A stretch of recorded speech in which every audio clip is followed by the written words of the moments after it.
L'air était chargé du parfum des épices et de la viande rôtie. Le président Ibrahim Traoré du Burkina Faso était assis au bout d'une longue table. Les conseillers discutaient et riaient. C'était une soirée normale au palais présidentiel. Du moins, en apparence. Traoré leva sa fourchette, un sourire aux lèvres. Il prit une bouchée de son dîner. Un délicieux ragoût. Les saveurs lui emplissèrent la bouche. Puis, quelque chose changea.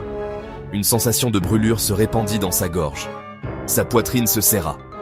La pièce se mit à tourner. La vision de Traoré se brouilla.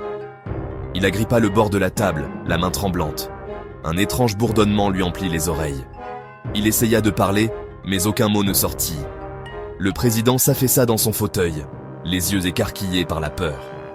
La salle, autrefois remplie de rires, devint silencieuse. Les conseillers regardèrent avec horreur leur chef lutter pour chaque respiration.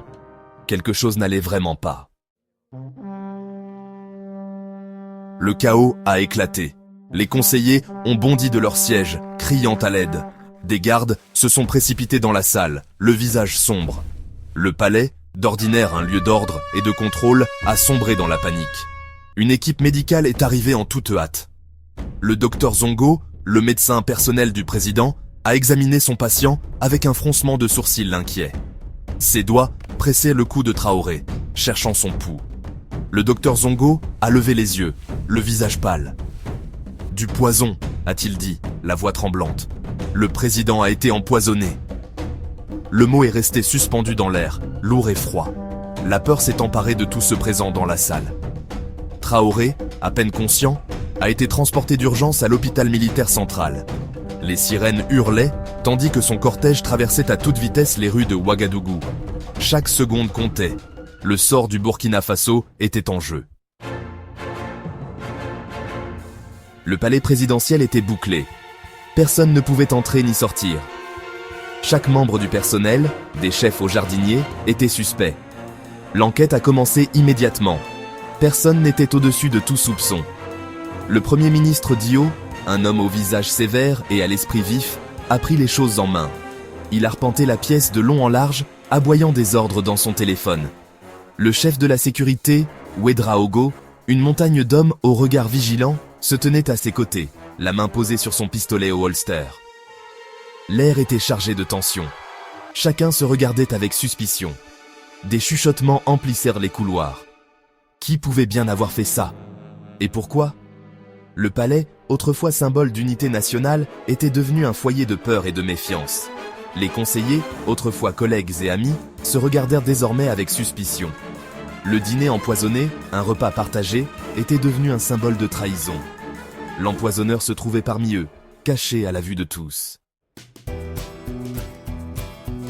Maurice Sankara, un nom murmuré avec crainte et admiration, reçut un appel inattendu. C'était un homme qui connaissait les arcanes du pouvoir, un ancien chef des renseignements, réputé pour sa ruse et son implacabilité.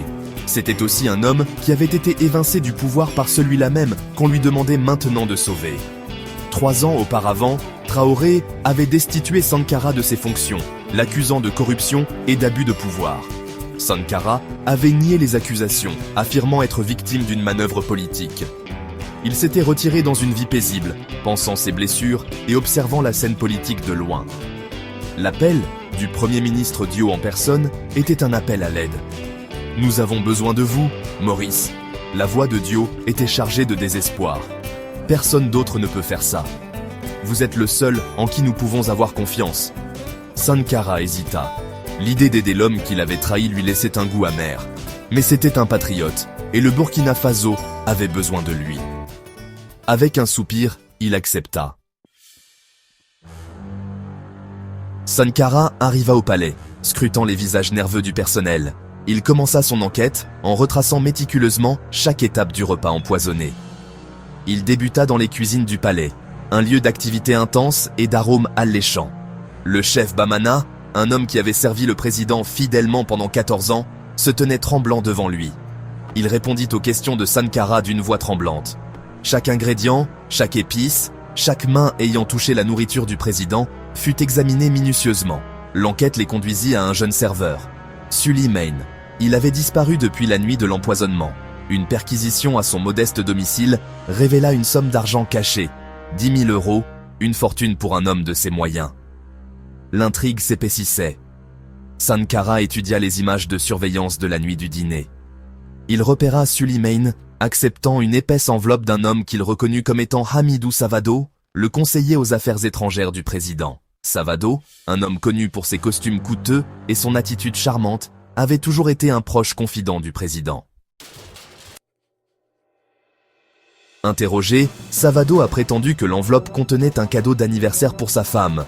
Mais Sankara a percé le mensonge à jour. Il a creusé davantage, découvrant une série de transactions financières suspectes.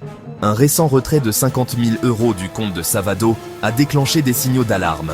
Et puis, il y avait cette question du billet aller simple pour Paris, réservé pour le lendemain de l'empoisonnement. Confronté aux preuves, Savado a craqué. Il a avoué son rôle dans le complot, affirmant avoir été victime de chantage. Il a révélé le cerveau derrière l'empoisonnement. Pierre Dumont, un haut fonctionnaire du ministère français des Affaires étrangères. Dumont a révélé Savado, l'avait approché il y a des mois. Il avait promis à Savado richesse et influence en échange de sa coopération. La tâche de Savado était d'influencer subtilement les politiques du Burkina Faso, en éloignant le pays de ses liens croissants avec la Russie et la Chine, et en le ramenant dans les bras de la France. L'empoisonnement, a expliqué Savado, visait à neutraliser, et non à tuer, le président Traoré. Avec le président hors jeu, le Premier ministre Diop, un homme connu pour être favorable aux intérêts français, aurait pu signer une série d'accords, accordant à la France un accès privilégié aux mines d'or du Burkina Faso, renouvelant le bail de sa base militaire et consolidant sa domination économique. Sankara savait qu'il devait agir avec prudence. Il ne pouvait pas laisser Dumont soupçonner que son complot avait été découvert. Il devait attirer le Français dans un piège, le prendre la main dans le sac. Et ainsi, un plan audacieux commença à prendre forme. Le ministère de la Santé a publié une série de communiqués soigneusement orchestrés. L'état de santé du président Traoré, ont-ils rapporté, se détériorait rapidement. La nouvelle s'est répandue comme une traînée de poudre, une campagne de chuchotement soigneusement orchestrée, destinée à parvenir aux oreilles de Pierre Dumont. L'annonce finale est tombée tard dans la nuit. Le président Traoré a annoncé le ministère de la Santé, avec une tristesse feinte, avait succombé à sa maladie. Le Burkina Faso était en deuil. La nouvelle, comme prévu, est parvenue à Dumont, à Paris. Il a célébré l'événement avec une bouteille de champagne coûteux, portant un toast à son succès. Il a réservé le premier vol pour Ouagadougou, impatient de rencontrer le Premier ministre Diop et de conclure l'affaire. Il était tombé dans leur piège. Dumont est arrivé à Ouagadougou, accueilli en héros. Le Premier ministre Diop l'a accueilli avec une poignée de main solennelle et l'a conduit dans une salle de réunion privée. Ils se sont assis à une table, un éventail de mets délicats disposés devant eux. Dumont souriait, satisfait de lui-même. Son plan avait fonctionné à la perfection. Mais alors que Dumont tendait la main vers un verre d'eau, les portes de la salle ont éclaté. Sankara est entré à grands pas, le visage sombre, suivi d'un contingent de gardes armés. Dumont s'est figé, une expression de confusion se répandant sur son visage. Pierre Dumont, la voix de Sankara a retenti dans la salle. Vous êtes en état d'arrestation pour tentative d'assassinat sur le président Ibrahim Traoré. Dumont a bégayé, essayant de protester, mais Sankara l'a interrompu. Et puis, l'impossible s'est produit. Les portes se sont ouvertes une fois de plus, et le président Traoré, bien vivant, est entré dans la salle. Un souffle collectif a rempli l'air.